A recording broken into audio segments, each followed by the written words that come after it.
Let's talk about the New York Jets. For those of you that don't know, I'm a longtime Jets fan. I fell in love with the team and the sport thanks to that group that went on back-to-back AFC Championship runs in 2010 with Rex Ryan running the show. We had the Sanchez, we had Revis Island, we had my two linebackers, David Harris and Bart Scott in the middle.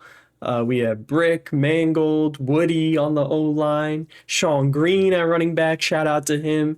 Too many names that count. But that whole crew, they made me fall in love with the sport of football, and they gave me my first taste of playoff experience as a Jets fan.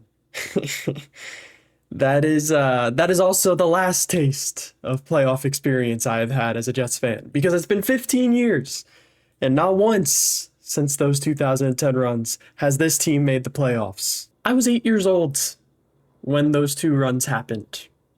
I am now 23.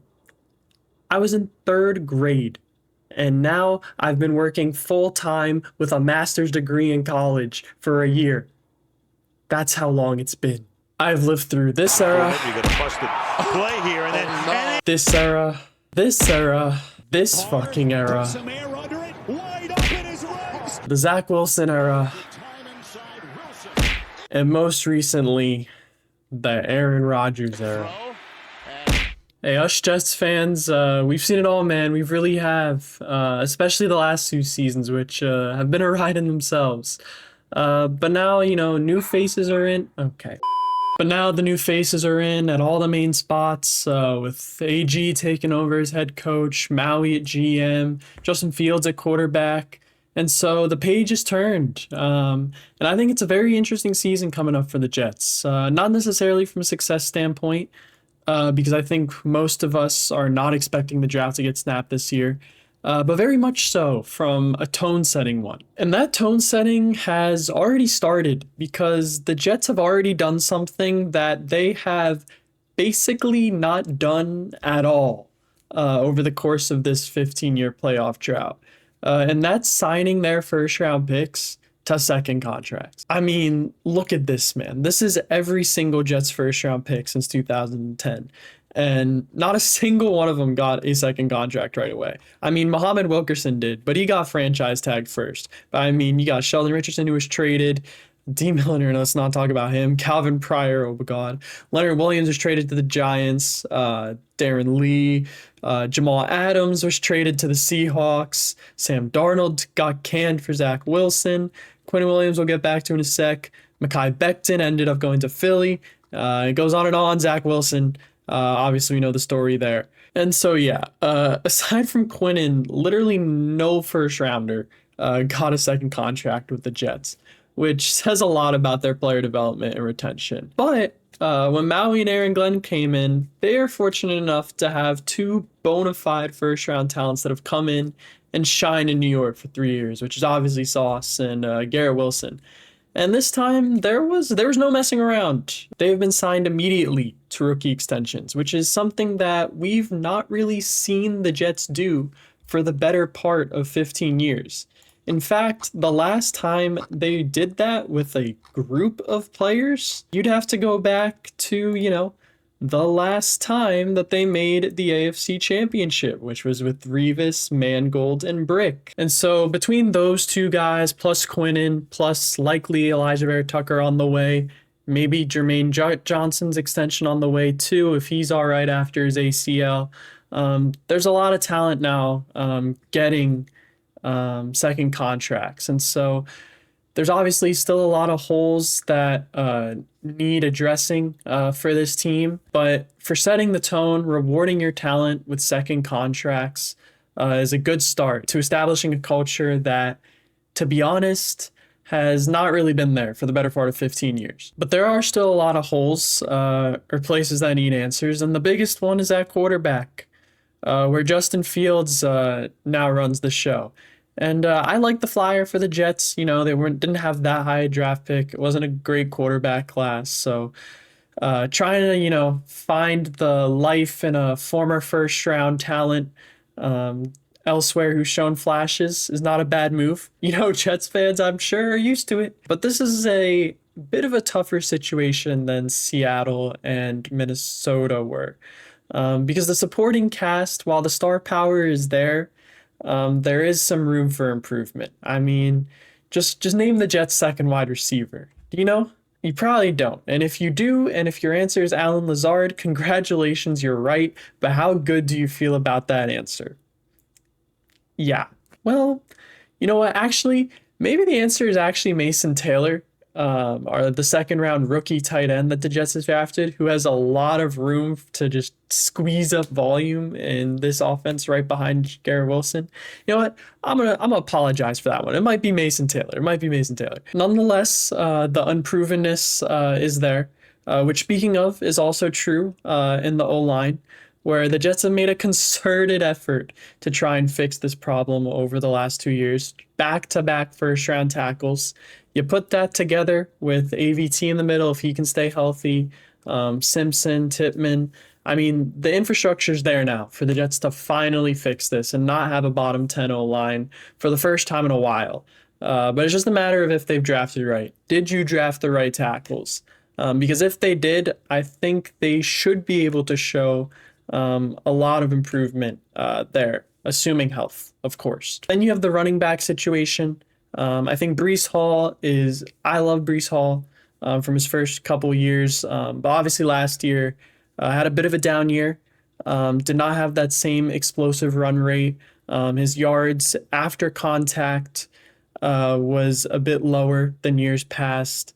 And Braylon Allen has kind of come in and become a good second running back. I wonder if we might see more of a committee this year. But I think overall, there's positive signs in New York for this offense, some room for excitement. But at the same time, there's a lot of unprovenness, and we need to see that talent or potential realized. But I mean, yeah, let's not forget about the recent history of this team and how bad it's been on offense. Literally, barely any seasons with a positive offense in terms of EPA. I see you 2023, by the way. Holy shit. I forgot how bad it was. As for the defense, though, I mean, to be honest, that was a huge disappointment for me last year. I mean, they had this team on their damn back 2 years ago, as you can see by this. But last year, I mean, it was the exact opposite. With this Jets defense, like, used to not be able to run the ball on them. Then you had DJ Reed and Sauce just locking up on the outside in coverage. And last year, you had neither of those things happening. And it led to this defense being way more open than I've been remembered in recent memory.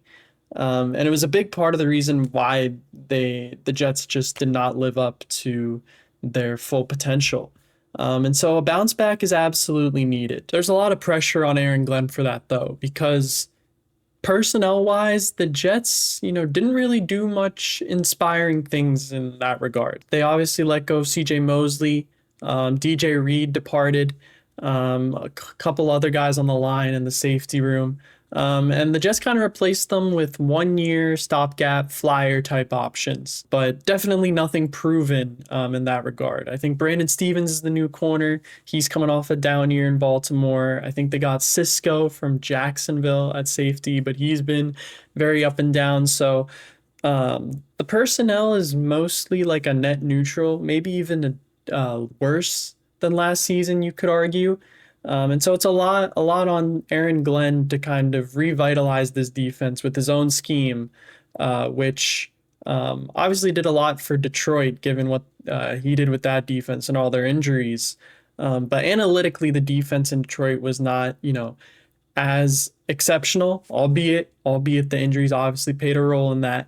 And I do believe that Aaron Glenn did a solid job with that defense. But yeah, the pressure is definitely on in that regard to bring improvement. And I'm not sure if the Jets can get back to the level that they had 2 years ago. I will say, though, one strong suit of the Jets defense, which stayed true even last year, is their D-line. Even with Jermaine Johnson out, guys like Will McDonald stepped up, Quinnen did his thing.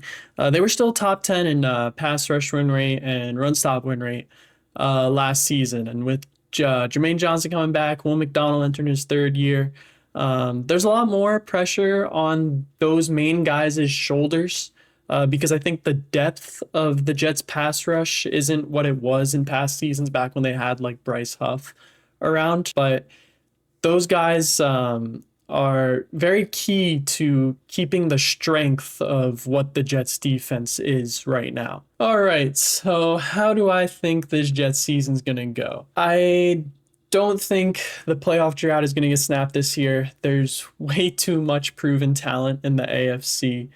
And I don't think we have the completeness around our roster to be able to, match that. There's a lot of projecting that we have to do with our squad that starts with Justin Fields, continues with the O line. Obviously, like outside of Garrett Wilson, who might be getting freaking double team treatment the whole season if we can't get a second wide receiver or tight end to step up. So I think our offense could be fun, but definitely a lot of projection as a whole on the offense. And then defensively, I mean, we have the pillar up front and the back, even at the linebackers. We didn't talk about Sherwood's extension and Quincy, but we have pillars in the middle too. But around them, there's a lot of things that need to get glued together.